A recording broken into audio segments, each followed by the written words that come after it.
Hola. Ni hao. Privet. Moi. Bonjour. Guten Tag. Kia ora. Halan. Howdy. Konnichiwa. Whatever way you want to say it. Hello and welcome to the Normal, Not Normal podcast with me, Oliver Phelps. And me, James Phelps. Slam dunk, are you ready to make me?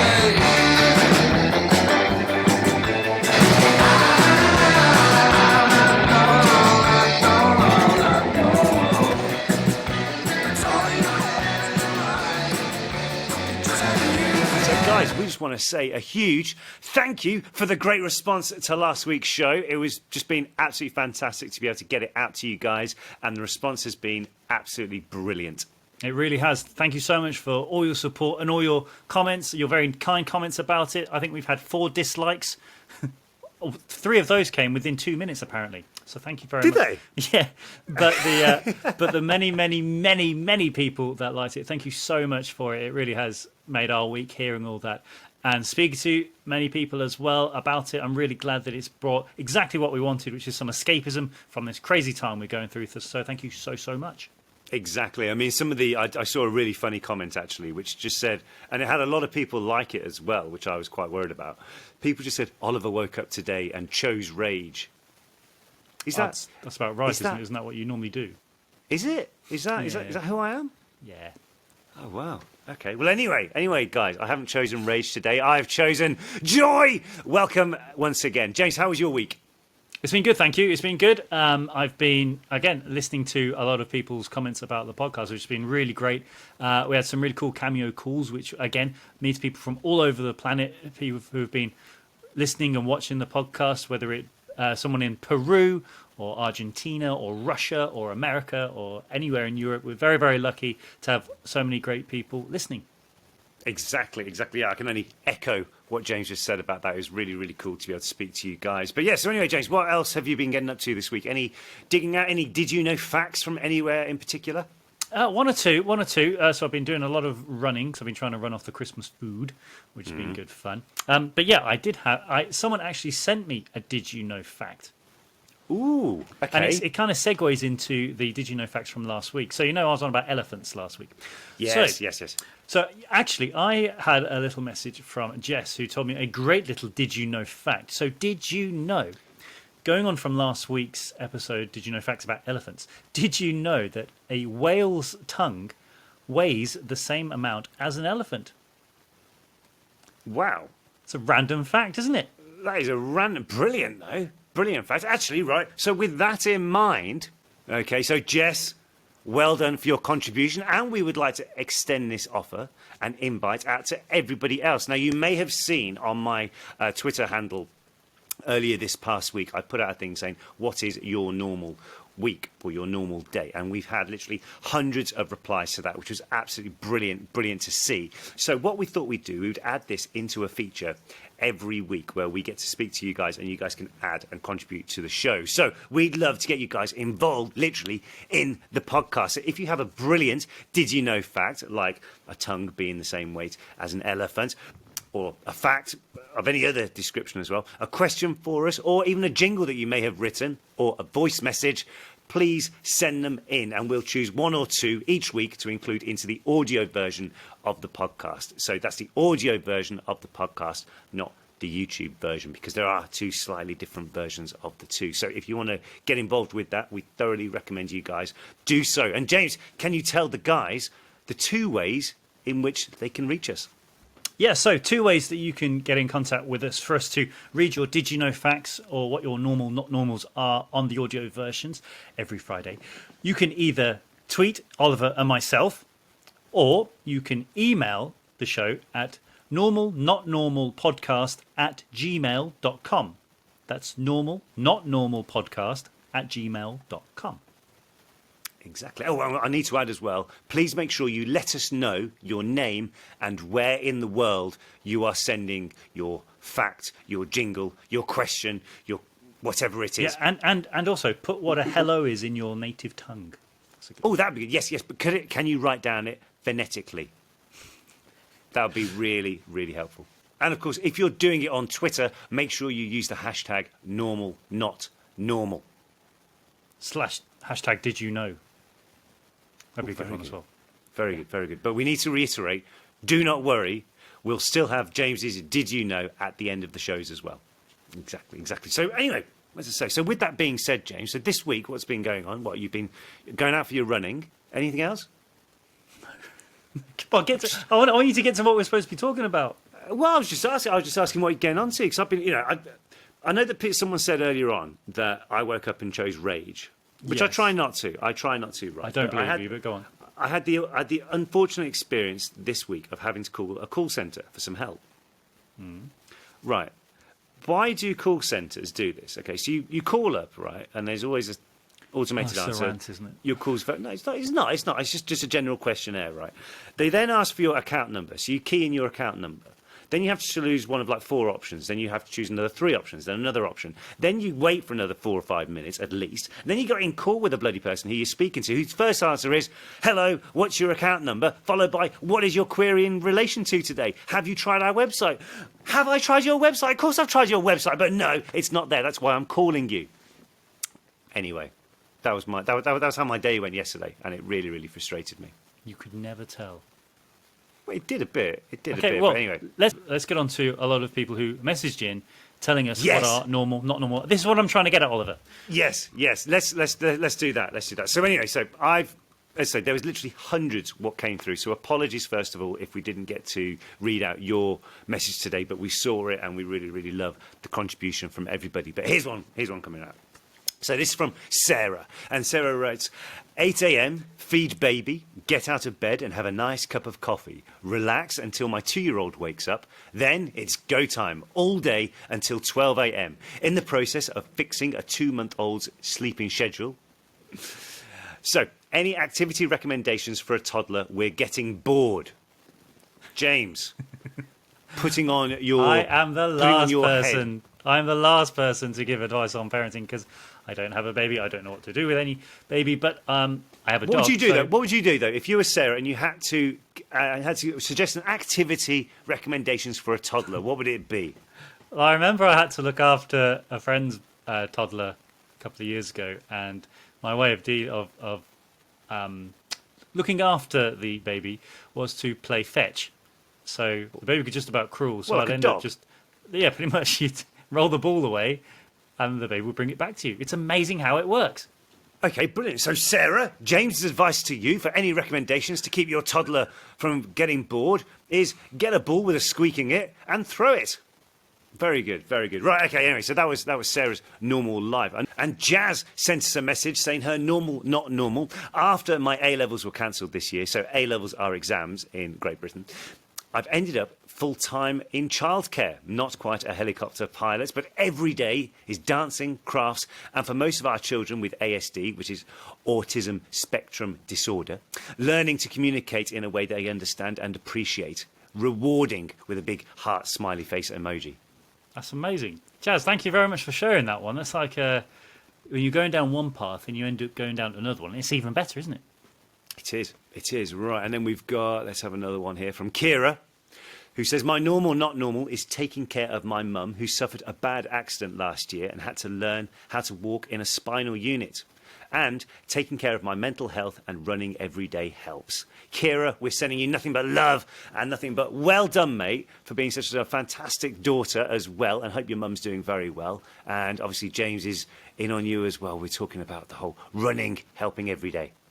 Very much. Have you started running again, Oliver, or has you found some kind of injury to stop you again? No, I did, right? I was going to Shoelace go, tying up syndrome or something? No. I was going to go running today with a friend of mine. However, it started to snow, so we didn't. So I've been going on my spin bike. I did an hour's session yesterday, which was very good. It was all to Metallica music. Very Can good. anyone who lives in any Nordic country or country currently under the snow that's still able to run in more than, say, 3 centimetres of snow, please message Oliver and tell him to get outside. Thank you. Great. Okay, and if anyone's got a perch that James can jump off, please pass it on to him. Anyway, as well, we've got another normal, not normal coming here, and this is from... I love how you're reading it like it's live. Okay, I'll read one. I believe her name is Sarah, so thank you very much, Sarah. A normal day for me is exercising, great, coffee or tea, amazing, attending college classes, working, studying Japanese, and watching one of many Asian dramas on my list. Right now, my favourite is Tale of the Nine-Tailed... Is that right? And Tale of the Nine-Tailed. And Age of Rebellion. Very good. Do you know what? Actually, when I'm in Japan, I always watch the Asian dramas. Even though I have no idea what they're saying, it's quite interesting to try and piece together a storyboard. Anyway, she also adds... Hi. And this is awesome. To add, we have 5 geckos. Sometimes I feed Pennywise, who's one gargoyle gecko. My sister mostly feeds them, but there are times Pennywise won't eat if my sister feeds her, so I have to. Oh, naughty Pennywise, these geckos. 5 geckos, that's amazing. That's amazing, isn't it? Brilliant. Well, look, amazing. Thank you for When sharing. Did you play fetch with a gecko? Well, I don't know. It sounds like Pennywise is quite temperamental, doesn't it? Let You us can imagine know. it just standing there. You can imagine it just sitting there, just like looking at this ball going by, just going like, Nope. Yep. like that, you know. Yeah. Anyway. Fantastic to hear that as well. Your normal day, and we've got one more as well, which is from Patricia, who says, "My pretty normal day is a brutal wake up, call to work or school, remote learning, fighting my dog for every meal. Yes, I feed it, and developing my passions such as playing a guitar or welding. It's almost like using a wand." Well, playing a guitar and welding, if you're going to get 2 totally separate passions, I think that's definitely one for it, isn't it? Yeah, but they both produced heavy metal. Oh, dear. I love that one. Anyway, moving on. Today we are joined by our very good friend Katie Leung, who we've known for many, many years from the Potter movies. Now, just so you're aware, we did record this a couple of weeks ago, hence why we may look slightly different, Christmas and all. But we had such a great time chatting to Katie about when she came into the Harry Potters, being Cho Chang, and how she's done so amazing, and the amazing stuff that she's done since we finished filming those Potters, and the productions she's gone on to filming since. She's raised thousands of pounds for charity, played Jackie Chan's daughter. I'm very envious of that. Everybody, it's Katie Leung.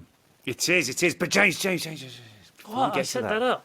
we just need to say to the guys, and just so you know, the audio version will be going live on Fridays from now on, and the video version, which is unedited, longer, less edited, will be going live on the Monday. But the audience participation, you guys' participation with the whole, the shout-outs, the jingles, the questions, the did you know facts, the what your normal days are, will be on the audio version on a Friday. So just be aware of that. If you don't see the video version on Friday, check it out on Spotify or wherever you get your podcasts from. iTunes, Google, pretty much every podcast place you can find, so please check it out. And if you're listening to this on a speaker right now, Alexa, order... Oh, careful, because I got a message from somebody saying you need to be careful with that, and they actually sent me a link to a lawsuit of something of that. So just remember, James was the one who told you to order the paper clips last time. But all I would say is, Alexa, set my alarm for 1 a.m. Here's Katie Leung. Thanks again for saying yes to doing this. No, thank you so much for having me. I haven't seen you guys in so long. I couldn't say no. Yeah. Oh, cool. Well, I was trying to actually work out when that was. All I know is it's got to be over 5 years ago. Right. Oh, do you know what? I do know when. The Tarzan premiere. Do you remember that? Yes. Yes. At the after party. That's right, yeah. We had like a bit of a Potter table going on, didn't we? Yeah, we did. And I was being like really antisocial. And then I was just really glad that you guys were there. And then I think by the end of the night, I was just like searching for the caterers, like the waitresses who had the waiters who had the canapes. And I was just stuffing my face. There's never enough of those people, are there? No, that was fun. That was a fun night. Yeah, it was good to see you guys then. Cool. Very good. Well, I thought we'd start with just explaining exactly what we're trying to talk about in this podcast. Obviously, we're trying to talk about a whole range of topics, but the main notion is normal, not normal. So I kind of worked out, well, it took me many, many years to come to this conclusion that there's no such thing as a normal life. So like your idea of normal is completely different to my normal, as you could say the same with like two students who go to school together. Even though they do similar things, their normal reality is normally very different. So just trying to work out what is your individual normal. Are you confused yet? I'm confused how many times you said normal. Go on, then, James. You try and explain it then. You said normal about 20 times during that whole thing. Yeah, because I'm trying to normalise it. That's the whole point. The point is there isn't a normal. Everyone's is different in their own individual way without getting all. Yes. So what the question is, what do I define as normal? Is that what you mean? Yes. Well done, That is Katie. exactly You right. figured it Well out. done, Katie. Yeah, well done. You get 10 points. All right. Yes. So is that 10 points for Ravenclaw or no? Okay, let's. I can take that. Okay, let's start a tab. I actually think that I'm pretty normal until I tell someone like about something that's happened, and then they're like, "Oh my god, that's mad! That's insane! That is so abnormal." So They actually use the words "that's so abnormal." well, maybe I'm paraphrasing. Like I was going to say, I wouldn't be friends with people that use that expression. Why not? I'd say, so in terms of like normal between us, we were all in the Harry Potter films. So that would be a normal trait. Normal days for us would be going to Leeson Studios and dressing up like school kids for a while. But pre-Potter, what would you say would be your normal lifestyle? So why not try it with Katie? Before Potter, what was life like? Oh God.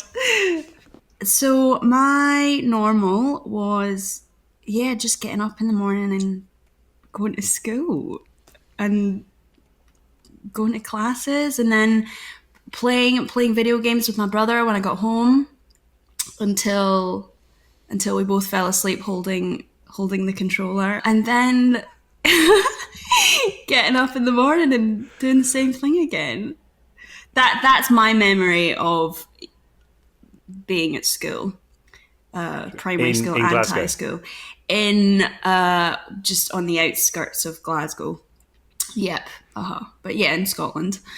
And were you always into acting, or was it something that you just fell into?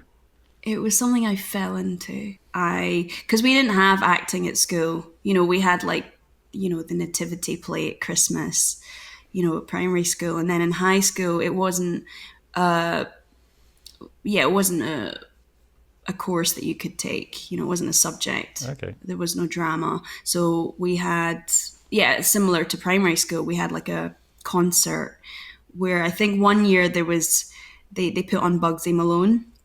And I was a dancer, one of the dancers, and I remember being on stage and being like, "Wow, this feels really good," but I didn't make that connection. I wasn't like, "Oh, I want to act." But I remember watching the people the kids who got cast as the main actors and like watching them and being in awe. But I wasn't like, "Oh, I want to be them." So how did you find out about the films, like the audition process or anything like that? So my dad saw a casting call on the Chinese channel that we had, the one Chinese channel that we had, and after the news, they always have this kind of like news bulletin about what's going on across the UK, within the Chinese community and how you can get involved and all these kinds of things. And the open audition came up for Cho Chang. And it said specifically they were looking for a 16-year-old Asian girl. And that was the description really. And if we were interested, then we should go to this open audition at Pineapple Studios in London. And it was on a Saturday because it was my dad's day off work. And I remember him coming into the dining room while I was doing my art homework, and he was like, "Do you want to go to this open audition for one of the Harry Potter films?" And I was like, "No." It's like, what? Why would you even ask me such a ridiculous question? Like, I've never acted, and he's like, "Oh, come on, it will be a nice kind of trip, little bonding sesh with father and daughter." So I was like, "Yeah, okay, fine." Yeah, and then that's how it came about. Yeah. And so what? So it was on a Chinese, like a British Chinese channel. Yeah, so it was like back then you had to kind of buy like it was like, I think like it came with like a satellite dish and everything, and you had to set it up, and then you had to pay for some kind of subscription, and it was like on a card, and then you'd like insert the card in this big box, and that was like my dad's way of getting access to kind of news in Asia and what was happening over in Hong Kong, actually. Yeah. Sorry, I have to apologise for the security For dog. your little dog. Yeah. Sorry about that. But yeah, so you went to the audition, and then what was it like? Because I remember when we went to our first audition, there was a lot of people there. It was pandemonium. Yeah. It was the best way to describe it. Organised chaos. Exactly, and it was, I think like you, we hadn't had any acting experience. We always tell the story that the day before the main, the couple of months before the main audition was when you select what you're going to do for your GCSEs, so when you're 14, 15, 16, like your final years of high school.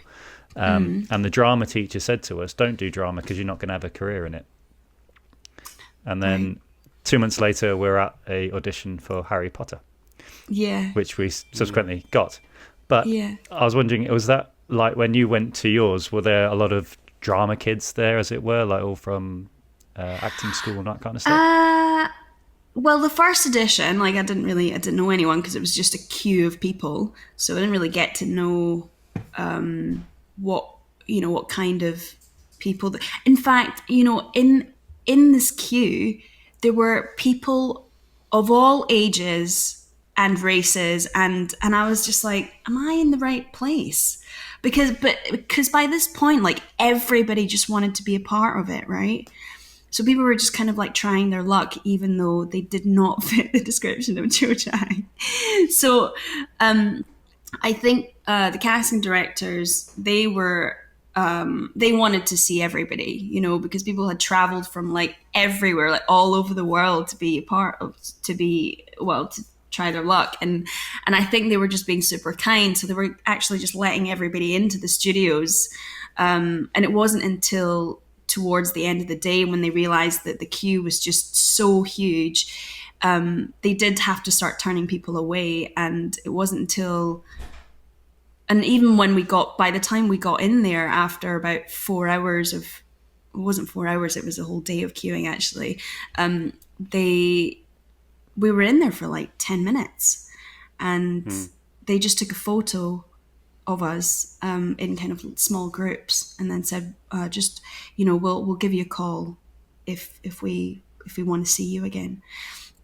So it wasn't until I kind of went back down again for like kind of drama workshops and the second and third round of auditions that I came across girls my age, slightly younger or older, who I assumed did have training, did have some form of training, because they just seemed to be so comfortable in that kind of setup. Were they actually looking for a Scottish accent as well?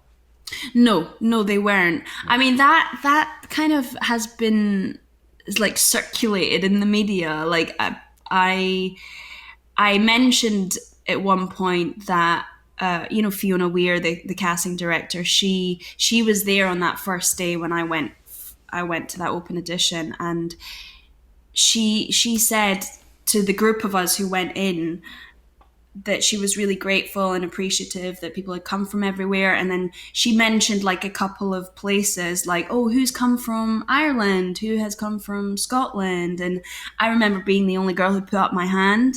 I was like, was it who's from Scotland? You're like, yeah. Yeah, it was a bit like that. I was like, well, in my head, I was like, yes. Yeah, exactly. Yeah, but I was just like, shy little girl, like, oh, yeah, me. And then I looked around and I was only one, so yeah. And in terms of then of getting the call and then joining the cast and that, I'm trying to remember back, had we already done the read through at that point, or is it just before? No, I think I do remember. Started? Yeah, I remember being there for the read through, because I didn't even know what a read through was. No. And I was just Well, what was I it was like so coming on? overwhelmed. What was it like for you coming to? Obviously, it was the fourth film, The Goblet's Fire, that you came in on. Yeah. What was that like for you? Was it like joining a new school? Did you that a kind of experience of? Absolutely. Obviously, all the crew Yeah. know each other, all the cast knew everybody. Yeah, yeah. And the thing is, I had the school that I was going to when I joined the films. I was also a new girl because I came into the school like 2 months after everybody had already started first year of high school. So, and that did not feel good. And I think maybe like the trauma from that made it like even more overwhelming joining the cast. And well, having said that, because the fourth film there were loads of new characters, so I wasn't the only one. Yeah. So, you know, there was Yeah. like Robert Pattinson and Clemence and Stanislav. Yeah, because Never I called remember him when that, that. sorry. I remember when you guys all came in. Yeah. It was almost like for James and I, especially, we'd always been, I suppose, the older of the younger cast. So then Yeah. we suddenly had a load more guys who were our age, and it just seemed to make it. I remember the fourth film being almost like a step up in, I wouldn't say maturity, but just in terms of like socially, because we do so much, all being of that age group, whatever, you know, be it going out for meals, going out bars, clubbing, whatever like that. That there was definitely more of a camaraderie, or an enhanced camaraderie with certainly the new guys. Yeah. Oh, that's nice. Yeah, I mean, like I remember being so intimidated and just really overwhelmed by the whole experience, and I do remember vividly like kind of feeling a sense of like comfort when I was around you guys. And I don't know if that was you're like, what? Full sense. Because you're smarter. Yeah. But no, I don't know if that was like a kind of gradual development that kind of brought me to that place. But I did feel that I could just be myself when I was like around you guys. So that was really nice. So thank you. Oh, shit. Yeah. Yeah. Well, I remember going to the when we were filming. So we do obviously like I always think about the Yule Ball, because that was the first time in the filming when we'd been there. They changed the Great Hall in any way, so they dressed it up to look all like that. Now, did you have? Because we all had dancing lessons, which lasted for about 3 weeks, but on camera it lasted for all of about 0.2 of a second. Yeah. Did you guys do any of that? Yeah, we did. I remember like, I mean, it would have been the same as you guys. You know, they had the kind of marquees like set up just downstairs from the dressing rooms, and then we just had like lessons, you know, with the partner that you're dancing with. In my case, it was Robert, and we did that. I mean, I'm not much of a dancer too, but like we had, you know, in Scotland, you have your Christmas Céilís every year. So every Christmas, the kind of PE lesson, physical education, becomes dancing lessons for the Christmas Céilí, which actually I prefer. You're not I was stereotyping going at to all. say, is this when all the guys turn up in kilts and there's log throwing and something like that? What goes on? None of that. It's literally a Christmas disco with some amazing kind of Céilí dancing. Have you guys done it before? Only at weddings, I believe. Yeah, exactly. No, it's good fun. I would recommend, if you're ever in Scotland, maybe not start it on randomly on your own in the street, but No, it's it normally happens on like Burns night as well, Robert Burns night. So but I've never done that during a, you know, Burns night. It's just always at a wedding. But they're so much fun. They just make weddings less boring. Anyway, but not only did you learn to dance, did you do your paddy license as well A what license? during filming? Your underwater Oh my breathing, god! 'cause- Yes, I did that, and it was. I remember being very jealous of you guys. Yeah, but then they just ended up using a dummy in the end. And I was like, what was the point? It looks nothing like me, and it looks like a dummy. It was so How long would you say you were underwater for, like in terms of days? like it was like the dancing, you know, we spent ages training for it, and then I was I was in there for, I don't know, like 3 hours, and then on screen I was I was underwater for like 0.2 seconds. Yeah, it was so pointless. But I remember because it was kind of one of the first things that I had to do when I joined. And I remember the diving instructor, when he took me into this tank, he was like, you know, we're gonna go deeper and deeper, and you're gonna have to like alleviate the pressure from your ears as we go down. Yeah. So you're gonna have to like kind of blow out every time, and then when you can feel it pop, you have to give me a thumbs up. But it wouldn't pop, and I was so anxious and nervous that I was like, I don't know, kind of wasting his time or something. And I was, you know, so my ears wouldn't pop, and then I would just give him a thumbs up, and then we would go down. Yeah, and it just like, we reached the bottom, and at this point my ears were just like, they were so painful. But still I didn't say anything because I was just like, oh yeah, I made it to the bottom, and he's like really happy and he's smiling, and I'm not going to tell him that my head's about to explode. I was going to say, meanwhile, your head's growing. And yeah, growing and growing. I know. So then we eventually came out of the tank, and he was like, oh, how was that? I was like, yeah, that was fun, but my ears are a little bit sore. And then he got super worried, and then, you know, I got taken to the doctor straight away, and then I had a bruised ear. Yeah, so it can be really dangerous, that, if you don't like equalize on the I know. I remember I remember once going scuba diving in the Barrier Reef, Right. and we jumped in, and the instructor was like, right, okay, we're going to go down, and we got to about 10 meters or so, and my right ear just wouldn't equalize. This one would, this one wouldn't, and I kept doing it, and almost kept feeling like pressure behind my eye. Yeah. And the guy, I was going to the guy like, no, I'm going up, no, and he's going, no, calm down, we'll go. And in the end, I flipped him a gesture and just swam up to the top, because I thought, this isn't helping. Got onto the boat, took my mask off, and realised that my wife and a few of the other guys on the boat just staring at me like, what, like really in shock. And it turned out, by doing like pressurising so much and it not coming out of my ear, it actually relieved pressure behind my eye, and my eyeball had popped out its socket. Oh, to the point where else it's just like, and in hindsight, I just went, like lit my hand and just like pushed it back in. And then afterwards, I was like, that's the weirdest thing I've ever. So ever since then, I've never wanted to go wanted to do anything like that, because it's. Yeah. I suppose it's got to come out somewhere. But it looked really well. In one way, I'm gutted I never got a photo of it, because I bet it would look really, really weird. But my wife assures me that it wasn't a good look for me. But in terms of like when the films came out, did you notice normal life totally changed for you then, or had it already been? You'd already been slightly getting used to that, being separated from that, because obviously being trapped in the bubble of filming and stuff like that. I think actually the most abnormal thing to happen during that whole kind of process and experience was the beginning.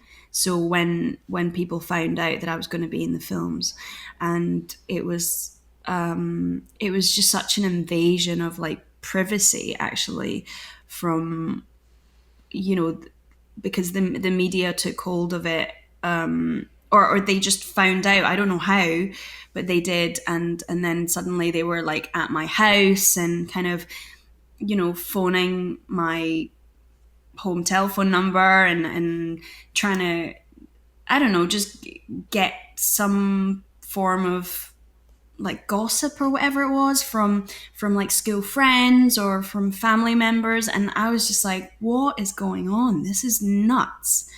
And it wasn't very nice, actually. So yeah, and then with the kind of rise of the internet happening at the same time, on these fan sites as well, and me being a kind of 16-year-old already insecure, going online to kind of check what people were saying, it was just really mad. And I think by the time the film, because it takes ages for the film to actually get released after filming, with post-production and everything. So I think by that point I'd kind of gotten used to it, but it was just the initial, not even me finding out that I got the part, but just the rest of the world finding out was the big shock, was the thing that I couldn't get used to, and I found very new. Yeah, I guess also because you were you, Stan, Rob, Clemence, you're like the first guys who were added to the cast, as it were. Yeah, and I think at this point... In a way that's going to come into the stories more. You weren't just added for one, well, apart from Rob, you weren't just added for one film. Like, there was a chance you were going to come back. Yeah. Well, you definitely, because you're a student, but, so maybe people were looking at that in regards to, that could have been me. Do you think? Oh yeah, definitely. There was and it's especially playing the love interest when yeah, I can imagine. It was, I mean, it wasn't easy because the way that she's described in the books as well, she's popular and beautiful and all these things, and then people are judging me based on a picture of me taken by some paparazzi while I was like having a really day, and I'm like sitting on a bench outside Asda waiting for my dad to pick me up. And it was just like, it was awful. I was like, this is the worst picture that they could have taken. And then suddenly it was just like everywhere. And it was supposed to be a really exciting time, but actually it just made me so sad. It made me so upset. So it was just a really kind of weird mix of emotions. Yeah. Cause it is almost like I suppose a poppy field effect, in terms of like everyone's got to be cut down to the same size. So do you think it was very much like that type of thing, because you're succeeding, you're excelling in something? Granted, you may not have thought doing that previously, but you get to be in the biggest filming media interest at the time. Yeah. And then all of a sudden it's like, oh, we could go with it. Oh, what a great experience for these guys. These guys are going to add to it. Or we could just really just crap all over it. And it's a shame that more people take the second option with that. Totally. I mean, it's just like, give us a chance. Like, we haven't done anything yet. You're literally just, judging from the get-go. Yeah, I mean, it is what it is. It's just, I think it, if it were to happen now, then it wouldn't have affected me so much. But like back then, you're a teenager, like you just don't know. You don't know what you want to do. You want to, James, you were talking about like, career advisors coming into your school being like, what do you want to do? Like, you're good at art, you're good at biology. Be a marine biologist. That is literally what happened when I was at school. And I was like, I don't know what I want to do. Oh, marine biologist. Oh, that's an option because I like art and biology. That makes no sense. But why do they? That's another thing. Why do people come in when you're 14 and say, what do you want to do in the next 20 years? It's like, exactly. I don't know. It's my, and also like, who's to say, why do you have to stick at one job? I know, my cousin who I live with, she's Fiona, she's a lawyer, and at 40, she was just like, actually, I don't want to be a lawyer now. And it's just that kind of, it's like a stigma or something, where it's like, oh, you failed if you don't kind of stick at that. And especially like as an actor, right? If you don't continue with acting, suddenly it's like, oh, well, you failed, if you decide to do something else. Exactly, it's just a lot of pressure, right? Anyway, sorry. But did you find out that going? But did you find out that, like, say, in the fifth film as well? Yeah. Being there, that it was in that bubble. Did you find yourself that was more of a comforted area compared to, say, not being I know that you're living away type thing. So you had an apartment in You had one of the fancy apartments, didn't you, in London? Yeah, it was well fancy. Thank you for letting us use that as a crash pad many times. Yeah. Oh, That was that's normally it on okay. the way. That's fine. Oh, God, But in that's terms of like amazing. filming that, so going from the fourth film, obviously Yeah. it came out, and then filming the fifth film, did you find that there was more of a bubble inclusion? Because obviously you'd already been there for quite a long time at that point, that you were able to. It made any difference to dealing with any of the negative stuff, or did you learn not to look at it? No, I think I was like deep in it by the fifth one. Oh right, Yeah. I mean, like, yeah, because it really gets to you, doesn't it? But Yeah. so when Ivana came on board, Ivana Lynch, who plays Luna Yep. Lovegood, when she came into it, I just felt really protective of her because I So didn't you want. two hit it off right away, right? We did, yeah. And I was just like, I do not want the same thing to happen to her. And obviously it didn't, because she's like amazing. But yeah, I think just from what happened to me, I just felt like I wanted to be there and support her. And yeah, we did hit it off. It was wonderful. yeah. Yeah. But I think I was still, when we did the fifth film, I was still 19 or whatever it was. So still a bit insecure.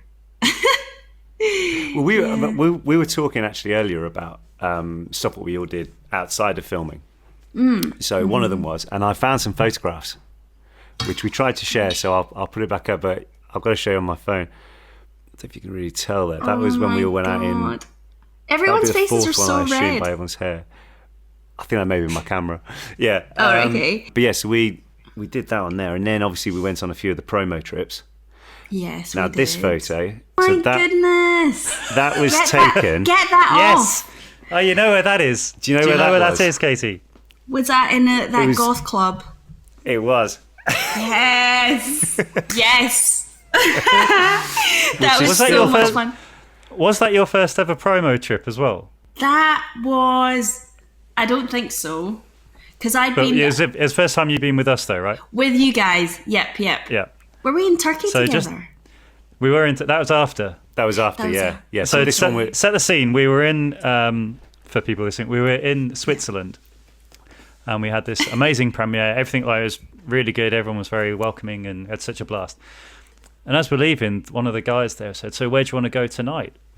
So I said, "Oh, is there any like metal clubs or anything like really hard rock?" And the guy was like, "Yes, we can sort that out." And we turned up to this club where we've just come from the premiere. We were in So- suits. We're pretty much all in suits. And nice and dresses and stuff, yeah. And then and it turns out to be a goth fetish night. And I just remember the one song which just kept going, "Get ready, get ready," and there was a guy in what can be described as a frogman suit with a girl opposite him, and it kept saying "Get ready," and then it said "Get ready for suicide." At which point he smashes a bottle over his head, and she starts licking his head. And I think that was when that photograph was taken, because before that point you were snapping photos at people. Yes, I think I have that photo somewhere. Of, I think maybe that. So there was a girl and a guy that we took a picture with, and the girl dressed like Bellatrix Lestrange. Yes, yeah, Was it that? Was it them? Yeah. It was. I think it may have been. I remember it being a great night. I remember it being a good night because it was just a case of, well, we're involved now. And Do you then it was guys a case. remember? Sorry. Yes. No, go on. Sorry. It's just like it just reminds me, like, because we're talking about clubbing. Do you remember I flew to Birmingham to go clubbing with you guys? Yes. I think that was that photo. Oh, That was do the you photo remember? with the long hair, I think. Yeah. Yeah. Sorry. I thought you were talking about. I thought it was Switzerland. No. The first photo. No. Oh, Yeah, the first one. Yeah. the first right, one was okay. the first one was from Oh, right, okay. And that was to celebrate that your just- 21st, was it? Or your... Something. I think that was just a night out. I think. I can't remember. 'Cause a few of the, it may have been. I can't remember. Yeah, I wasn't old I suppose, enough. fortunately, at that time, we kind of did it every week. You were. Shh, shh, shh, shh. No, you definitely weren't.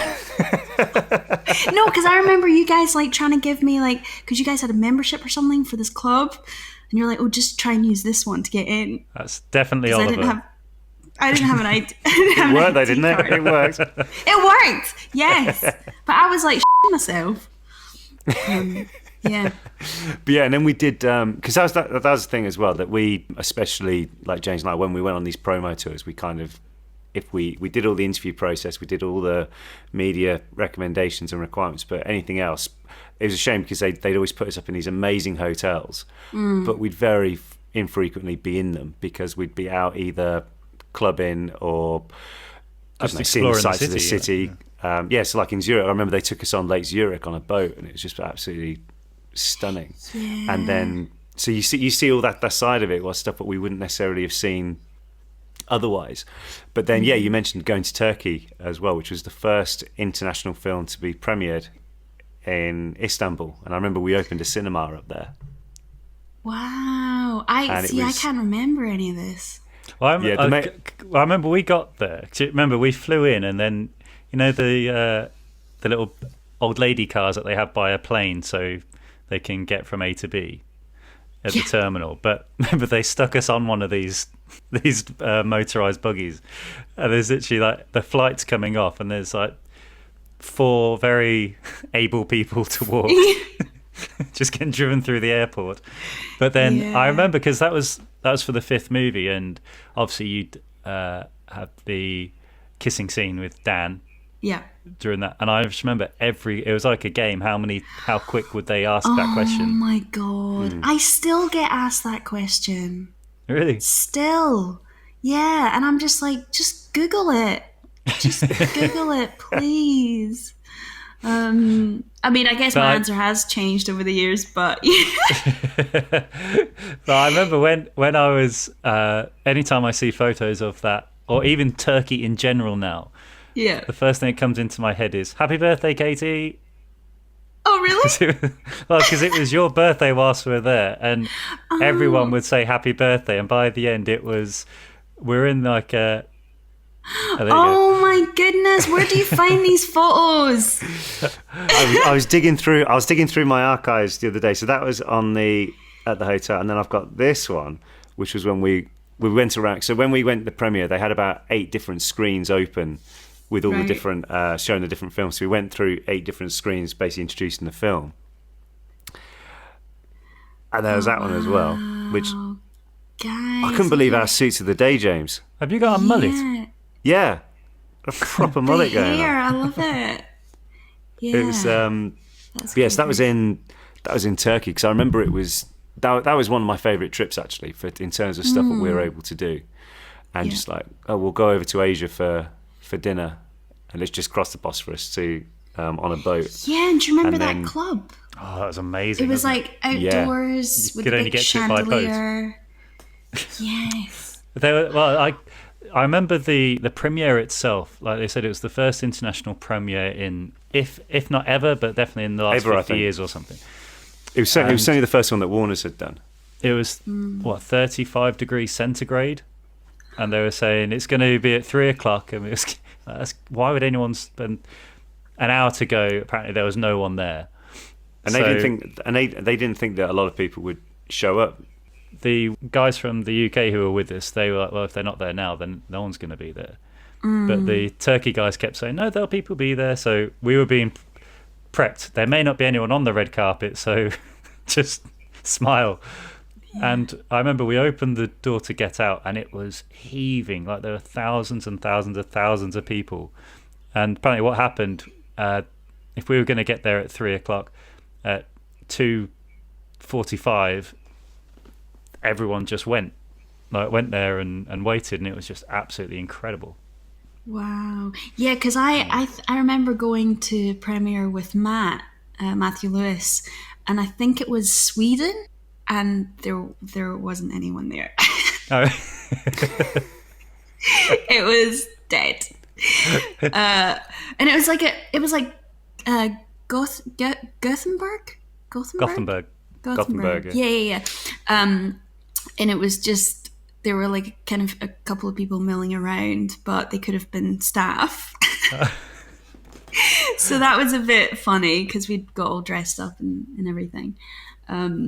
Yeah, so it does happen. Oh, Yeah. I never knew But- that. Yeah, but thankfully gosh. that wasn't the case in Turkey. So, Yes. Yeah. But And I then, still do you put that remember we as got one. those? Sorry, No, go on. No, go on. we got those football tops, didn't we? Yes, Yeah, Galatasaray. from Galatasaray. Yeah, they signed all the stuff over, didn't they? And I remember they gave me a lovely vase as well, or like a ornamental plate or something like that, some Ottoman plate. So it was cool, and just going all around there, and that was just fantastic. With probably the least politically correct tour guide you could ever wish to have. But it was. Remind I just me. I remember- don't remember. No, I just remember him where there were other tour guides going on, and he was literally standing again. She knows nothing. She doesn't talk the right. She doesn't know what she's talking about. She's wrong. She's wrong. Look at them. They don't know what they're doing at all. Oh God. So, That's funny. but just being able to do all that side of it, and maybe at that time in my life, I wouldn't even have thought of going to Istanbul for a couple of days, but it was just absolutely beautiful. So Yeah. a big teşekkürler to everyone out there who helped us on that trip. You've definitely Googled that. No. Honestly, I remember the easy words. I remember the You thank remember yous. what from that time we went? Yeah, because that's all I could say. So it was, and like I Thinking remember of a we were word at the which begins with B. Bosphorus. There you go. Yeah, The why sea not? sits on. I don't believe but you yeah, at it was, all, Oliver. Well, I remember though they at the end of the one day they brought the big shisha pipes. Yeah. And this Yeah. thing was like 6 feet tall or something like that. And I mean, I don't smoke. And so I was like, oh, yeah, I'll try it. And I remember the next day, it felt like an elephant had jumped on my rib cage. Oh really? And it was just like, and there was like all these, all the local guys were like, yeah, it was good fun, wasn't it? I was like, let's have a water. But it was, no, really, really, really cool trip. But I'm trying to think, did we do any other trips after that? I think they learned. Or did they They separate probably us just after that? tried to keep us apart. For They probably sure. saw the bar today. Yeah. But then we did. So then, obviously, we then went to film the 6th film and the 7th film and the 8th film. What year was it when we went to? Because there was you, Afshan, Bonnie, Oliver, and myself. We did Reading Festival. Was that right? It was Reading. wasn't it? Yes. Oh, that was great. I really enjoyed that. I mean, I haven't been to another festival since, but There's a theme running here. Yeah. no, I do. I'm glad we were in the kind of, what do you call them? Well, I remember they called grounds. it. I remember they called it Posh VIP, but there was nothing VIP about it. It just No, meant there that you had less wasn't. We people just there. had, and we actually had toilets instead of a hole in the ground. Yeah. That was the VIP part of it. I was really grateful for that. But yeah, not showering for 3 days, guys. I can't do it. I can't. No, just- and that would have been in between filming as well, wouldn't it? Like a weekend Was it? I can't remember. in between, I would have thought. Yeah, very very good. Do you times guys to still be back. go? Do you guys still go to? Last one I went to was one on James's stag do, and I realised I'm far too. What's the word? I was going to say old, but Old, no, you are.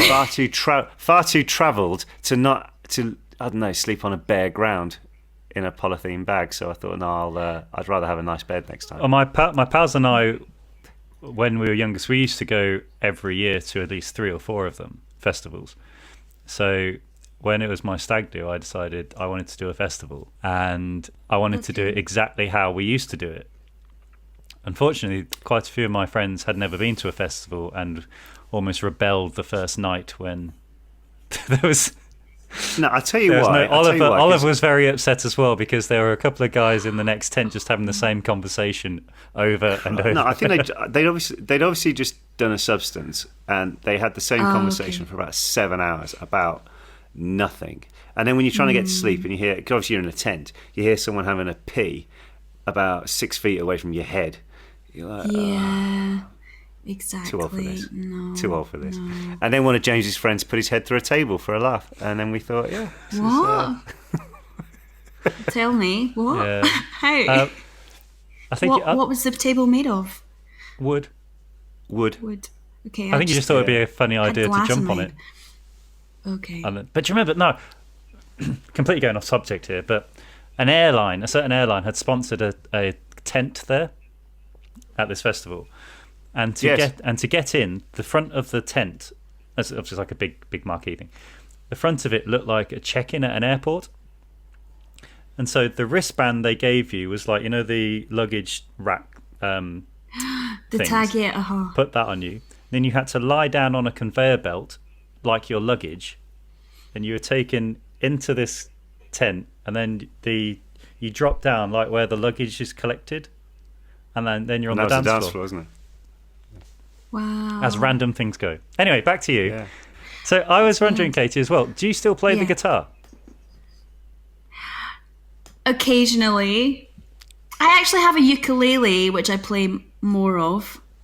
Sorry. Oh, brilliant. Is that... Yeah. Sorry, I thought James just looked away in disgust there. There's my He's probably just gone to get his. Oh, nice. Yes. Actually, it was you, James, that got me into the guitar and guitar music. There we go. I think you taught me Green Day. Very probably, or badly. Yes. No, it was so good. I was like, oh, I want to learn how to play now. I remember that's because what a lot of people don't understand is how much waiting around there is to do, especially on the bigger the production, the more time you have waiting around. Absolutely. So I mean, yeah. we had some days where we didn't even shoot anything. on. So Yeah. Yeah. Yeah. Yeah. Learn Do some you remember skills. that the final battle? They were waiting for, I don't know, like overcast or, you know, it was weather permitting. But I remember waiting in the trailer all day, and then they didn't shoot in the end. But there were so many people in that scene. Yeah, and they I would was do a like- front and like reverse as well, wouldn't they? So it would take Yeah, and I even- just remember thinking, oh my God, how much money have they lost or wasted not shooting today, because everybody was getting paid to be in, you know, even Yeah, for that I think I one probably got day. about And- 6 hours sleep that day as well, which is one of those. Yeah, just because there's nothing to do, and you just end up falling asleep, and it's not nice, actually. And But you- in terms of like coming, is like finishing the films and everything like that. So you said that you weren't too sure. Had you realised then that that's what you wanted to continue with acting, or did you think about I remember like the photography side of it and stuff like that. Did you look into that aspect of it as well, or what would you say? yeah. So I think like the photography came from us traveling and seeing incredible places and stuff, and also I guess fearing that this would be it. You know, I was like, this kind of opportunity comes once in a lifetime. I can't expect for it to really happen again. So I was looking for a bit more stability, I guess, in my life, or at least pretending to. And then it wasn't until I was halfway through my photography course, I was like, well, photography is not any easier, actually. You know, it's still considered as part of the arts, and I was like, I don't want to do wedding photos and baby photos. Like, that's not my style. So, and then actually towards the end of that 4-year course, I mean, I love photography. I still do enjoy taking photographs and everything, but just for my own kind of, as a hobby, rather than for anyone else. And yeah, so it just so happened that when I was about to kind of graduate from that course, I got an audition for a stage show at the Young Vic. Yeah, and I got the part. And then as soon as I got on that stage, I was like, no, I want to act. I want to perform. Yeah. And then I went back to drama school and did that for 3 years. I've been in like school half my life, basically, trying to figure out what I want to do, which is like a privilege in itself, I guess. But yeah. And have you found that they've been almost like a stereotyping in terms of the roles that they want you to read and stuff like that, or is it? Yeah. I mean, it's a bit better now. Yeah. But I think before drama school, coming out of drama school, it was definitely, it was always race specific, you know. She wasn't just Scottish, she wasn't just a Chinese girl who happened to be Chinese. It was always, I was Chinese for a reason, you know, and it's fine, you know, because it's at the beginning, it's fine because you're just trying to hone in on your kind of acting skills, and you're just grateful to be offered a job or to get it, and then after a while you're like, oh God, I don't want to do another show about politics in China. I'm like, I don't know anything about the politics in China, you know. I don't live there, you know. I'm just so it just felt a bit tedious, actually. So, but I know that things are kind of better now because of the discussions around diversity and inclusion and all these things. So I do definitely see a difference in the industry in terms of like casting and all that. But, you know, some of it still feels like a box ticking exercise that they're just trying to kind of, trying to be equal, but then not really. Just trying to look like they're doing something, but not really. I think we've got a long way to go. And after, what about you guys? What is it? What's it like for you? I suppose in a way, I suppose not to the same extent, but yeah, we're kind of like it's a twin role. Oh, they've got to speak at the exact same time, doing the exact same thing. Right. And when you get like that, it's like that doesn't happen. And but we just so. But then again, though, we've just finished doing something the other day. Yeah, we just finished doing something. Hence why I've now had a haircut, where the writer and director is actually a twin. So right, and as a twin, looking at it, you could definitely tell how it was written, because just little things like it was referred to as his brother, not his twin, and like just the. I don't know, and the dynamic of them as well, isn't it? Yeah, definitely. So they don't. Yeah, it's just mad that people can't see beyond, you know, or think of possibilities beyond what they see. You know, it's the same thing. Like when people hear my accent and they're like, "Oh my God, like your English is really good." I wouldn't say that. Oh no. No, but it happens a lot. Wow, your English is so good. And I'm like, well, I was born here. Yeah. Yeah. Oh, word. Although I've got to be honest with Katie, I've never actually spoken to you when you've been in Scotland. So are you one of these people from the Glasgow area who turns... do you turn into a proper Glaswegian sounding... I do. Yeah, my accent is definitely stronger when I'm in Glasgow because... You know, it's just, it's not, I don't do it consciously. Yeah. So I think just spending too much time in London.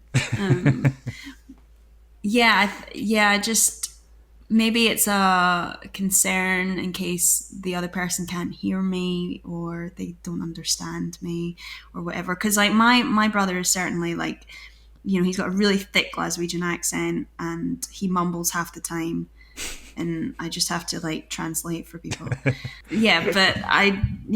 I think mine is a lot softer than most. But when I go back up there and I'm speaking to my brother, definitely it gets a bit thicker, a bit more assertive and, you know, grounded and aggressive. Yeah. Hey. Well, I remember about a year ago, I went to a... About a year ago, I was able to go to one of the Old Firm games, right? So Rangers Celtic, and I remember they were chanting something, and the guy next to me was like, "Oh, sorry if you had to hear that," and I had no idea what you were saying, like not a clue. Like it was that harsh an accent, I suppose. Yeah, so I've got, but I'd say yours is a nice little subtle accent there. Oh, thanks. I mean, I actually am kind of ashamed that it's not as strong as it should be, because it does change depending on like who I'm talking to, and sometimes people are like, "Are you American?" I'm like, "No, In terms of like the platform, I suppose we'd say, from being in the films and stuff like that, has that allowed you to move into working on other stuff? Not, I don't mean like work-wise, but like say charities or helping other people out, like showing other things off. Have you been able to do that at all? I mean, I care deeply about kind of racial equality and female equality and, you know, feminism and injustices that are happening around the world and stuff. But and I'm the ambassador for a charity called the My Body Back Project, which is a charity that helps women who have not just women, people who identify as women, to help them recover from abuse, whether that's physical or emotional. So yeah, it is nice to kind of be able to use my platform to kind of bring light to certain issues, and charities. So that and the more I kind of do my kind of job, the more that's kind of more important to me than anything, really. Yeah. Because I'm like, well, yeah, because, you know, that is success to me. Do you know what I mean? Because after a while, you're just like, not that you stop caring about your profession or your career, but you realize there's like more important things, and especially, you know, a time like now, you know, during lockdown, I feel,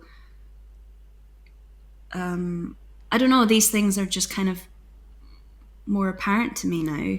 I don't know if it's the same for you guys. Yeah, I suppose, I suppose being like with people like the My Body Back project, I suppose with the case of in lockdown, that there could have been more cases of it appearing because of that, being kind of close in confinement with a abusive partner or someone who they're exposed to. So so things like that do become more prevalent, I suppose, maybe where it wouldn't have happened had it not been before. I mean, don't get me wrong, you know, if you're doing anything like that to anybody, you're a wrong'un. But it almost like gives it more of a not a reason to happen, but you've got more excuses in their head to fly off the handle or to do anything like that. Yeah, and there have definitely been more cases since lockdown. You know, people calling up like helplines and stuff like that, and I mean, and the shame is that, like, you know, the economy is not doing well as a result, because people are being furloughed left, right, and centre. So then, actually, a lot of charities right now aren't getting the funding that they need. Because people's jobs are on the line. So it's just awful. Yeah, definitely. So would there be I suppose it's a pretty obvious answer, but is there something you'd say to anyone who's been going through anything like that in this current period, if they've been experiencing anything like that? Would it just be go and get help, or reach out to be a government issue or be a charity thing or anything like that? Telling someone obviously is the first step, and not everybody is in a place to do that, but those who can, like, I think you should, because I think for a lot of people it's not having the access to ask for help. It's just the shame around it, or not knowing whether it is happening. Like, for a lot of people, you know, there's like a lot of gaslighting going on, and people don't know that it's happening to them. So I think a lot of the time we have all the information we need on the internet, and sometimes it is a case of like educating yourself or reading up to kind of confirm your doubts or your fears about whether it is happening to you or not, and that's maybe even step one. After you've done your, so you've obviously, you said you went to, was it RADA you went to? No. I was going to make that I up went and put to it the Royal Scottish. Where'd you get that from? Went to RADA. I know.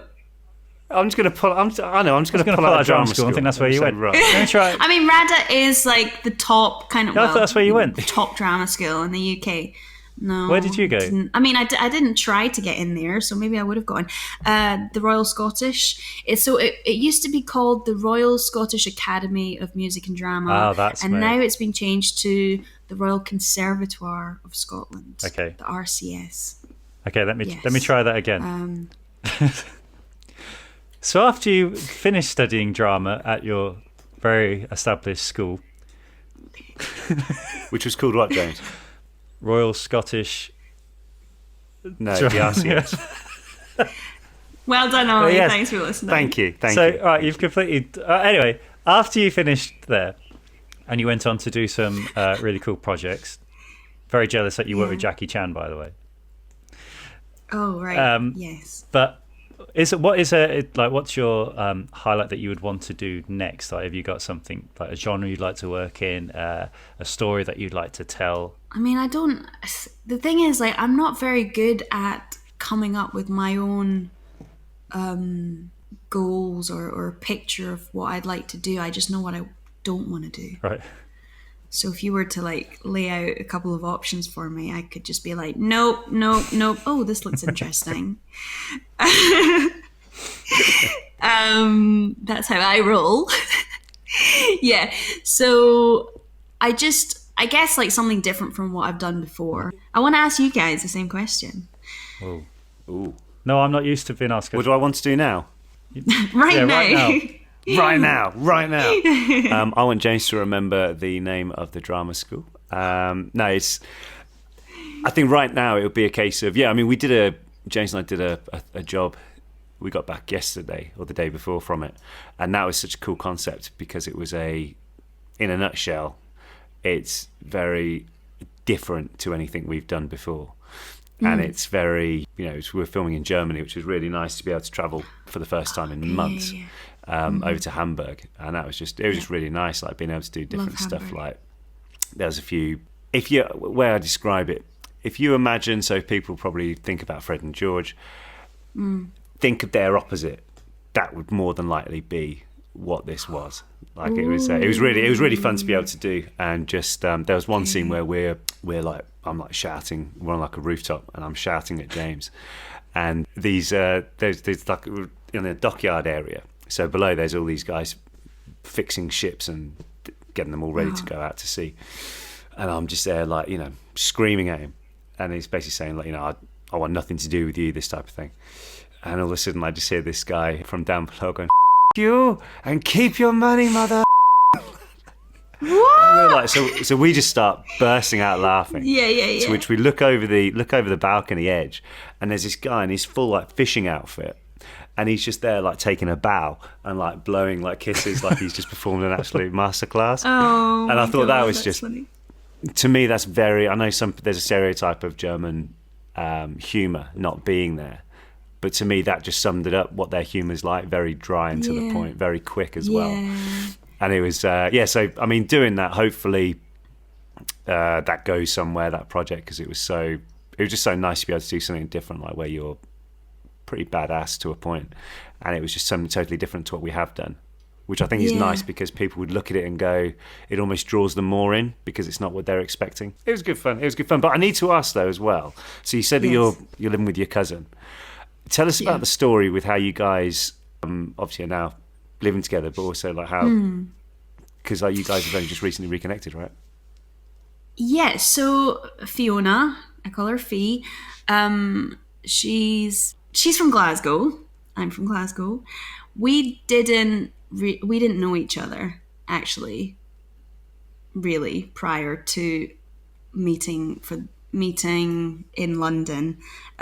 We'd maybe met a couple of times at weddings, but I just knew she was the cousin with short hair, and she's 10 years older than me. 9, 10. So I guess we didn't kind of hang out because of the age difference as well. So when I was doing a play in London, we were friends on Facebook, And yeah, I was doing this play in London. I had just kind of posted something about how people should come and see if they're around. And I didn't realize she was living in London at the time. So she had messaged me and said, "Oh, I'll come and see your play." And I remember thinking, "Oh God, like I'm so antisocial." And all, Come and see my play. and she knows this. She knows this. And I thought that because that same night Bonnie was coming to see the show. And I just get a bit nervous. I don't know if you guys have been in a similar situation, but when you've got like two sets of friends or two people who don't know each other, but they're your friends and they're meeting for the first time, that I always get a bit nervous about that because I'm like, oh, I want everybody to get on, and what if they don't like each other? What if they don't bond? So that was my fear, knowing that she was coming on the same night as Bonnie was. So were they both sat with each other? No, they weren't. So No, Bonnie okay. came with her mum. Okay. Yeah, so it was completely, separate. And so then I was kind of dreading it. And then post-play performance, I went downstairs to meet the two of them. And they had like hit it off. And Fee was just like kind of, chatting away. And then, yeah, they were fine without me, actually. And I was almost like, oh, should I interrupt?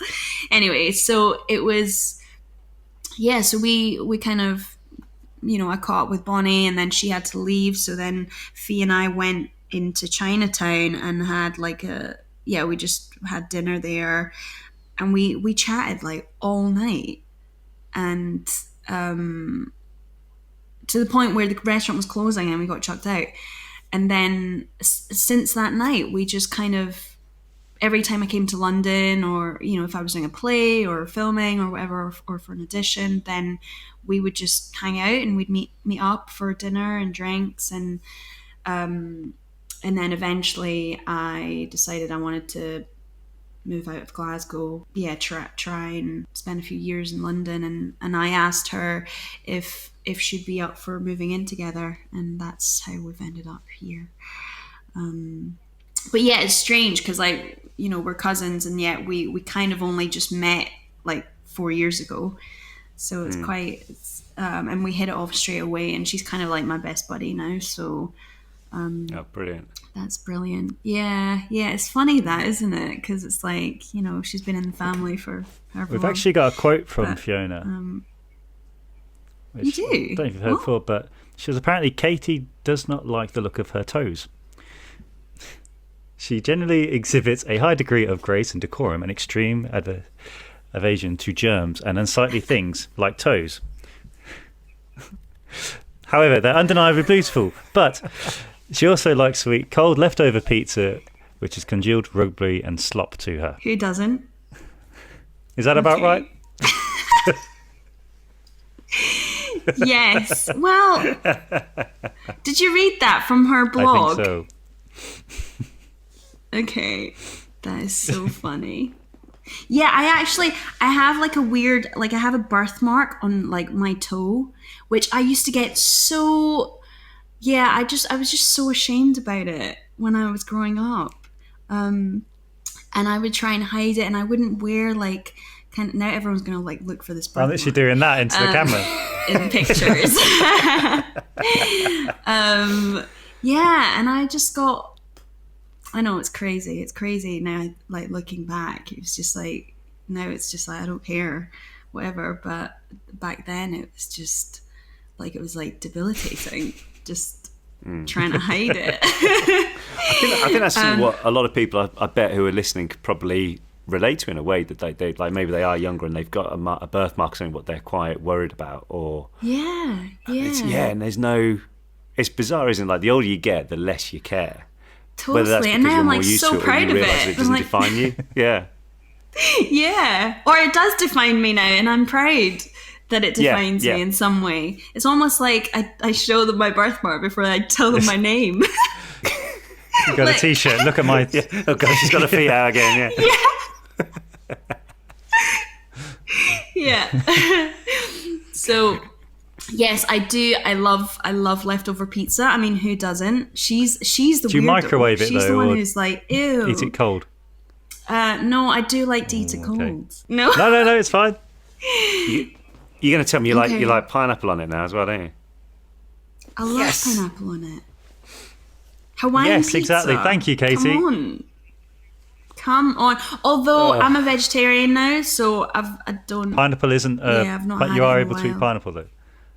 I know, but like it comes with the ham, Yeah. right? Shocking. Yeah. It's really not. It's amazing.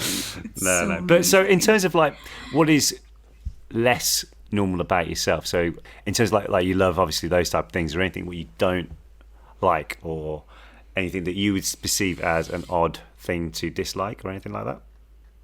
An odd thing to dislike. I enjoy my yeah. Or make it a bit easier. Is there anything like where you say that you prefer to do what you really like doing, which you would say may be a bit unusual?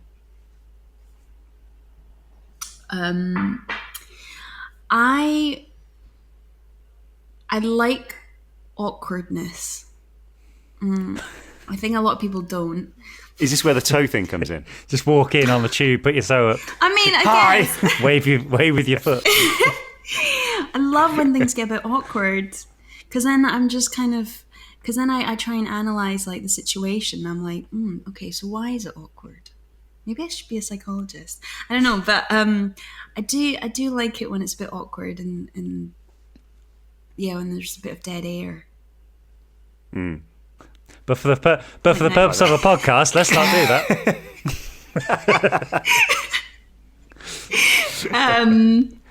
I enjoy my own company far too much, like in a kind of almost unhealthy way. Yeah, but there's nothing wrong with that. It's. I remember when years ago I was going hiking in Northern California, and my pal was going to come with me, and literally the morning of, he had to cancel because he had to work, and he was saying, "Well, I guess you can stay here and we'll hang out this evening." And I was like, "No, I'm going hiking, mate." Like, so I literally went into the redwood forest on my own for 3 days, which was great. I really enjoyed it because it was just nature and just hanging out. Although the ranger said to me, "Don't go off the trail, because if you fall down, no one will find you for 6 months, because no one comes here for 6 months." Wow, So what did I say? that was that. And then the first night there was a raccoon trying to get into the tent, which scared the hell out of me. And then What did you think it was? I didn't know what it was. I thought it was like Sasquatch or something. I kind of opened the tent, and then you see this raccoon there. So I tried to like move him away, and I kind of like bitch slapped him a couple of times. It's just, but I didn't mean to. But it was so that was that. And then I ended up seeing. You're going to have animal rights I after know you now. he was trying to get my food. Then there was but really cool, random though. I discovered a banana slug, which if you've ever seen those, they're What do pretty they cool. look like? Anyway, there's a random Okay, tangent for you. I will Google What is it? that. A slug that looks Yeah. like a banana. Hence the name. Okay. It's like it's not like bowed and like. Well, it's not going to look like an orange, is it? But so Katie, what would you say is coming up? Like, is there anything you're excited to be getting up to in the future? What's penned in, or is it a bit like a lot of things right now? It's all if and when. Yeah, I mean, it's all up in the air at the moment. I'm doing a couple of like audio things, which I love. I actually prefer it to being in front of a camera. There's just so much freedom. Can you say what they are? No. I can't. Okay. It's so no, but it's so secretive. It's even like worse than like when films tell you to be like really quiet about stuff. You have to sign like an NDA, and I don't know. I got in trouble once because I talked about it while I was doing another audio thing. I got in trouble, and I was like, oh God, I've not been in trouble since I was in school. So I'm a bit scared now. So there's a top secret audio project. Yes, but it's really exciting, and I really enjoy kind of animation and all that kind of stuff, because yeah, like I said, there's just so much freedom. You can move around, and you're in a booth on your own. You don't have to interact with other people. No. So yeah, I do enjoy it a lot. I mean, I know this is kind of, we're trying to avoid the kind of time specific thing, but like, how have you guys been dealing or coping with lockdown? Well, that is the exact question I was going to ask you, Katie. Oh, okay, well, you I can will. answer it first. I've got to be completely honest. I've really enjoyed lockdown because it's the first time in, I've said it before, but it's the first time in over 10 years I haven't been away from home for such a long period of time. So just being able to hang out with my wife and my dog, and I got really into gardening, some rock and roll. And, you have? I grew loads of things from Nice. seed, which is actually really rewarding. So Okay, so give us a list. I don't know what wanna they are. know. There's like a yellow one, a green thing. Oh, There's a big Wow, a big yeah, you've green really been thing. paying Yeah, but attention they're to all your Latin. gardening, I didn't yeah. do Latin Yeah, at school, so what a horticulturist you are, yeah. I can tell you what they look. Anyway, so I got into that anyway, sorry. astronomy. It's a banana slug, I isn't need it? a That's banana all it slug. is. Going to astronomy and all that kind of stargazing, which is really, really good fun. My wife has actually set up a thing now called a nerd alert, because if I'm ever at night, if I'm like, oh, there's Jupiter coming over the garden now, my wife is like, nerd alert, nerd alert. So there's only so many times I can say random facts. Nice. That and cycling was good fun. But back to you, Katie. What have you got up to over lockdown? I'm just really enjoying not worrying about my next job, or thinking about my career. Like, taking that out of the equation is just so, it's just total like weight off your shoulders, and just being able to connect with my family and like people I care about actually has been really rewarding. You know, talking about things that don't involve your work, you know, like your emotions, and like mentally, how are we all doing? You know, how are you feeling? You know, that I think those kinds of conversations we don't have enough of. And the minute you do start talking about it, you realize that you're not alone in those feelings, and that you sharing that information, that kind of vulnerable part of yourself, makes someone else feel less alone. And it's just that connection that I've just discovered, I guess. I guess I always knew it, but then I didn't really apply it, because when you're in London, it's just so fast paced and everyone's doing their own thing. And when you're forced into this kind of situation, I think, because I think we all have been, and for some people, I think it's a lot more difficult than others. But I think once you get into the rhythm of it, it can be really nice. And I feel like I've gotten to know my parents a bit more just from FaceTime and seeing them when I can, going up to Scotland, and seeing them as like individuals beyond them being my parents, I think is lovely.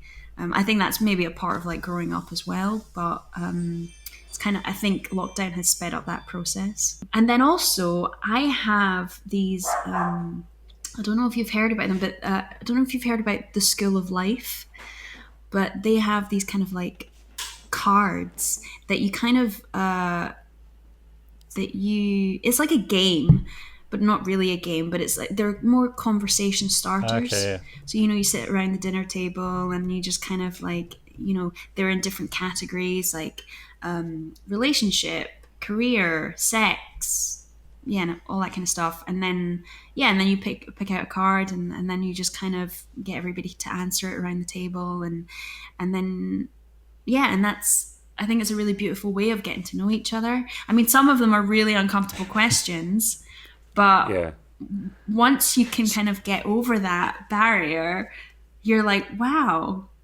I didn't know that about you. I may avoid a dinner party at yours. So what? So is it? So is it almost? So is it like a nice positive version of crimes against humanity?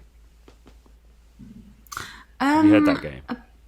Yes, Yeah. yes, I have. I still don't get that game. Maybe because I'm not funny enough. I'm just like, this is not. I don't like this game.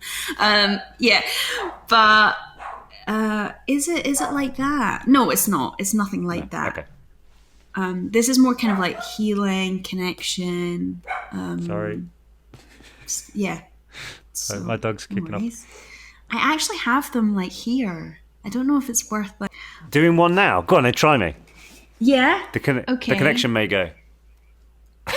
Okay. Okay. I mean, this is an easy one. What might your parents complain about in you? My It's from the family parents pile. might complain about me is my brashness.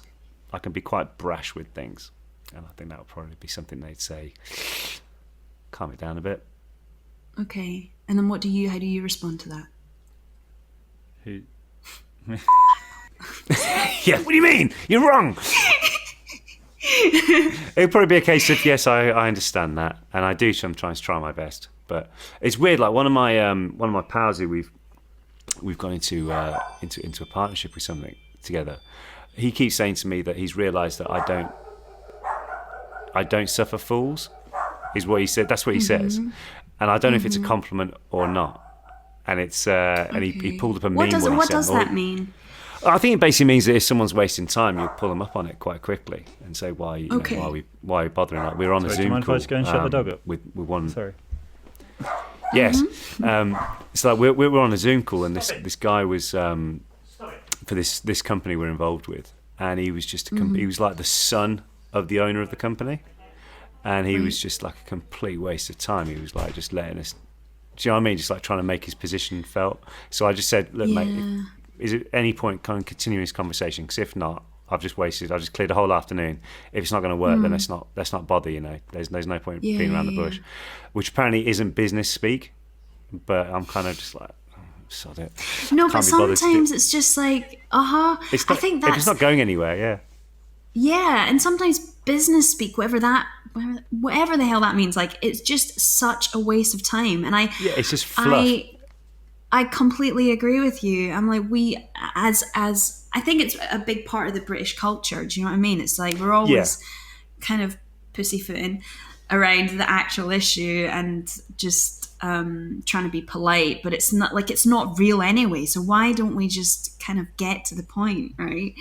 Yeah, exactly. So yeah, and And I mean, like he said he sent me this other thing as well, which is a video what someone had sent him, which I've seen before. We were doing a press interview, and this the journalist obviously had done no research on any of the topic matter, and just came in and said, "Oh, so are you twins? Or how do you know each other?" To which we just ran with the interviews like, "Yeah, we just met at the audition," and just ruined the interview. But it's gone pretty viral within like the fandom. And I think people thought we were actually doing that originally to be funny, but no, more than likely we were doing it because, you wanna not do your job properly, all right? Yeah. It's stopping us from doing our job properly. All right, we'll show you. we'll mess it about. And that's so. I suppose would that be down as brashness? Maybe, but I don't know. I think if you're going to do something, you do it to your best of your ability, or don't bother at all. Mm-hmm.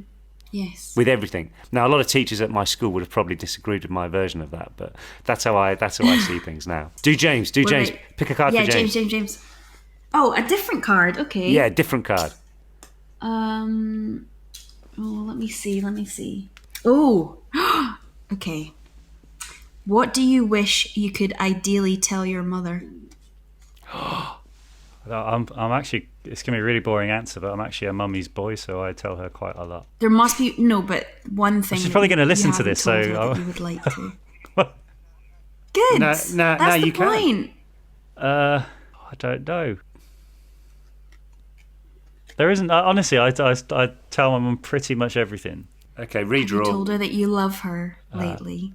If I tell my mum, yeah. You should definitely go into psychiatry, Katie. Okay, sorry. Okay, I'll ask him maybe an easier question. Would you rather be poor but esteemed or rich but ignored? So I guess like poor but popular. Rich but ignored. Really? Can you imagine how much golf you could get in? Yeah, but Exactly. no one would want to play with you. You'll fly around. You're a womble. Just be You'll alone. fly around. Okay, since you guys have answered a Yes, question, cool. I feel Well, like I've got questions for you. I should do one. Yeah. Oh, you do? Okay, go ahead. Sure. Unfortunately, I always mean it's a bit of a quick fire, and I'm it's always quick meant fire as to well. message you before these to get you to prep, but you haven't. So, first of all, Oh no. what is your favourite song? A Nina Simone song. Sorry, I don't know the name of it. It's about being free. The one I wish I knew how to be free. okay. Yes, that's it. That's a beautiful song. Never What is your cared favourite film? Ooh. Dancer in the Dark with Bjork. Yep. What is your favourite food? Cold pizza, mac and cheese. Mac and cheese. Very nice. Mac and cheese. Okay, Okay. I've got one more. Okay. If you could write a short sentence of advice to your 16-year-old self, what would it be? Come. Yep. You'd probably have to write that in context though, because if you Sorry, just saw a note from your future self, just saying like, Yeah, it could go Yeah, really but my bad. Could go the other way, couldn't it? Okay, no, I'll try and come up with a proper one. Oh God, it's so cheesy though, isn't it? No, I quite like that one. I quite like the one you just said. Yeah? Is that Yeah. good enough? I think Yeah. that's very is that what relatable. yours would be? Good. Probably wouldn't be as poetic as that, but yeah, along that line, yeah. Yes. Yes. What would yours be, James? Pick the guitar up again. Because that's That's the a biggest good regret I one. had before. Because it was only when I was like Yeah. 17, 18 when I started playing the guitar again. But because when I was at school, at primary school, that I was playing like Spanish classical guitar. And my granddad always said to me, "Don't stop, like keep going with it." And when I was about 11, I got bored and stopped. And those like 4 or 5 years, just think what you could do at that point if you carried on. So if you're ever playing an instrument, I would always recommend carrying it on.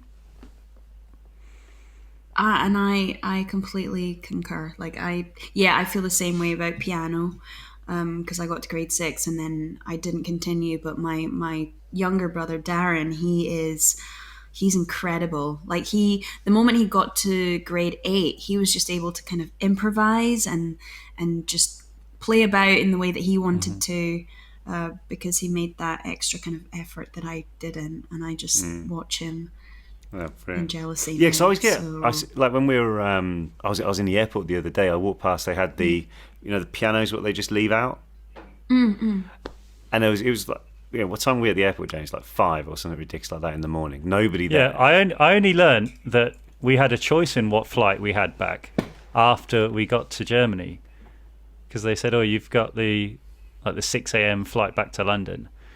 I said, "Yeah, thanks for booking that one." And it was, "Oh no, Oliver requested the early flight." Thanks. Well, anyway, but yeah. So I saw this piano and thought, I wish I knew how to play that. 'Cause Yeah, I'd say yeah. there's just something about doing that was really cool. definitely, if you're learning an instrument, carry it on. Apart from the recorder. Yes. In fact, a pal of mine, he's got a little girl who's 6.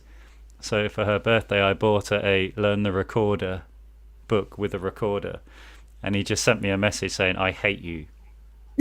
So it was like a Yeah, joke, it's which you're really- never going to see, but I'll sit there in nice peace and quiet, knowing that he's trying to hear Frere Jacques on the recorder. Thank you so much, Katie, for sharing your normal and not normal with us. Yeah, it's been really great catching up as well. Thanks so much, guys. We could go on forever, really.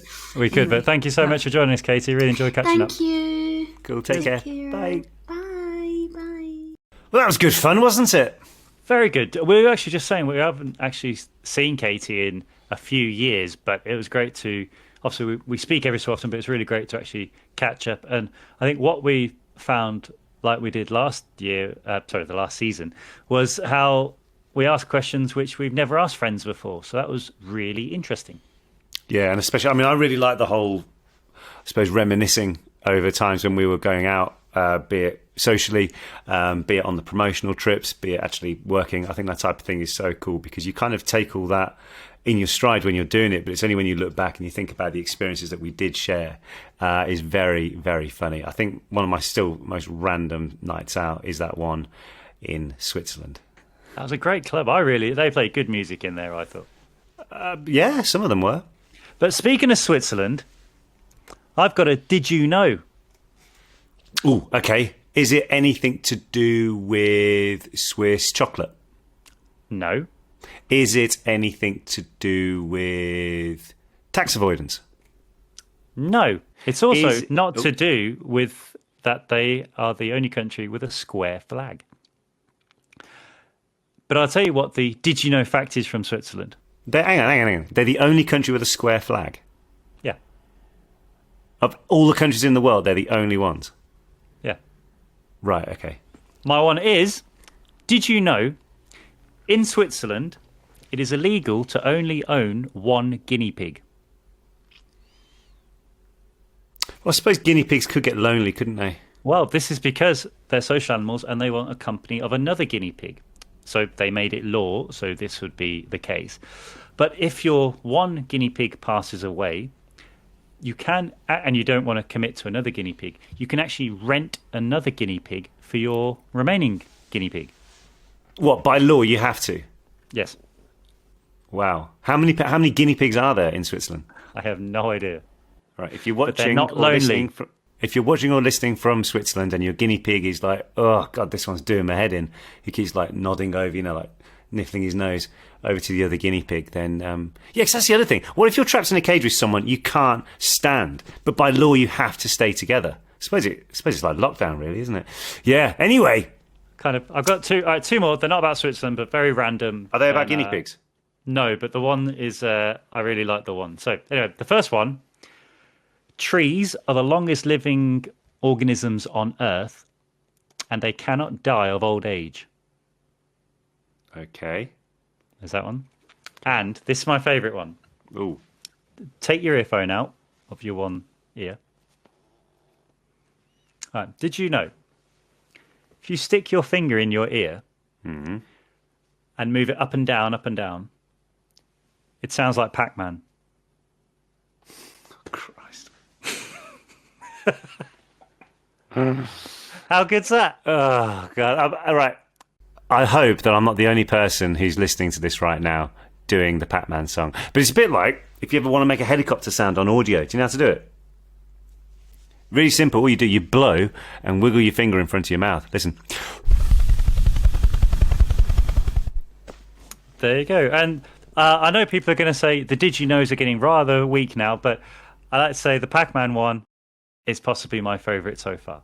And this is definitely not normal behaviour. It's not. But guys, thank you very much for joining us this week. Thank you again to Katie for joining us. It's great catching up. I've been James Phelps. He has been, and I have been Oliver Phelps. Guys, stay safe, and we'll see you very, very soon.